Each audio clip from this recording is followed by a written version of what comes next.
आणि मी ठासून सांगतो या ठिकाणी का मी महिला डॉक्टरवर हात उचललेला नाही।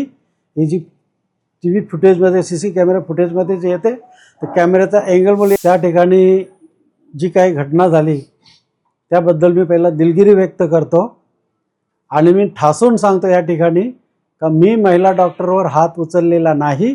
ही जी TV फुटेजमध्ये CC कॅमेरा फुटेजमध्ये जे येते तर कॅमेऱ्याचा अँगलमुळे येत असेल ती महिला डॉक्टर माझ्या मुलीसारखी आहे म्हणून ती म्हणतो, एकेरी उल्लेख करतो ती माझ्या मुलीसारखी आहे। तिचे मॅरेज झाले का नाही ते पण मला माहिती नाही। सतत कानाला बोलत होते, आमची रिक्वेस्ट ऐकत नव्हती आणि त्यामुळे मी तुझा फोन ठेव बाजूला, आमची कंप्लेंट आधी घे, काय तर आमची तक्रार घे, ऐकून घे, एवढंच तिला बोललो। आणि मी त्या महिलेला मारलेलं नाही, आम्हाला बाळासाहेबांची शिकवण आहे, त्यामुळे महिलांवर आम्ही हात उचलला नाही आणि याच्यापुढे उचलणार नाही। आणि हे जे काय घडली घटना ह्या हॉस्पिटलच्या कमतरतेमुळे असेल तर ते हॉस्पिटल फुलफिल करण्याची जबाबदारी मी आतापासून चालू करेन।